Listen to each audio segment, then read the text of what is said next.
Hello guys. Yan. Ganyan na po kalalim yung baha. Lumakas ng todo yung ulan. Yan. Mga alauna. Mga 1:30 ganyan. Ganito na po ang taas ng tubig. Pangalawang baha na. Pangalawang beses nang pumasok yung baha. Ito yung loob ng bahay. Yan. Mula po doon sa may kusina. Yan. Ganyan na po kalalim yung tubig dito sa loob ng bahay.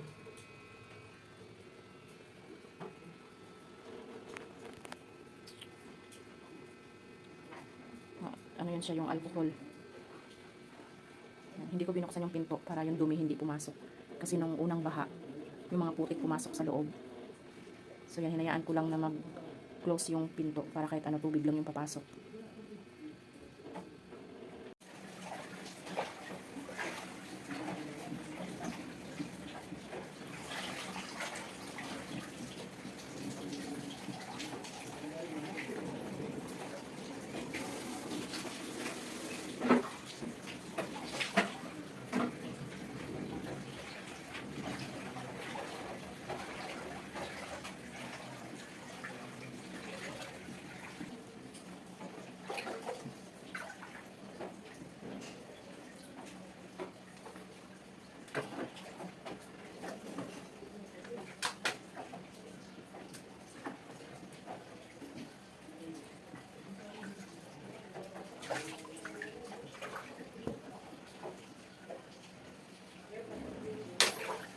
Ganito kalalim yung baha.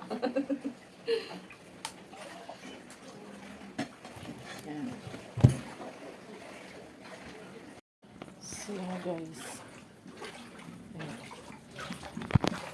Hanggang dyan ang baha. Yan. Sa kusina. Yung nagsisilitawan yun doon sa CR. Yan, lumitaw na guys. Yung mga, ayun, yung ano ko ng dishwashing liquid. Yun yung para sa CR. Yan, lumitaw na. Yan, ganito kalalim. Siguro mga nasa ano ko na. Yan. Sa tuhod na, malapit na sa tuhod. Ang lalim. Yan. Mali, inangat na lang yung mga gamit. Yun. Inangat. Ano na dyan.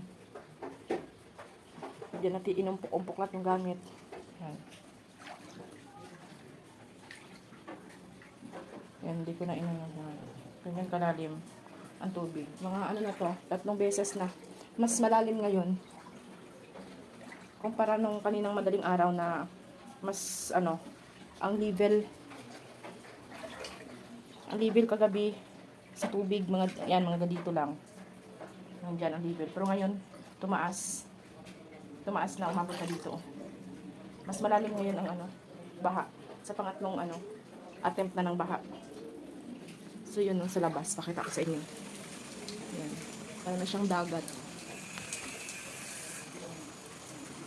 Yun na guys.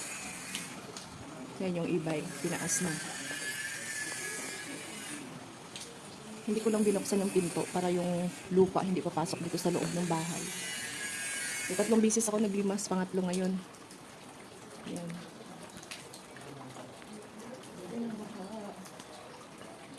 Yun mo yung lagayan ng aking bag. Nakapatong na sa mesa. Yan.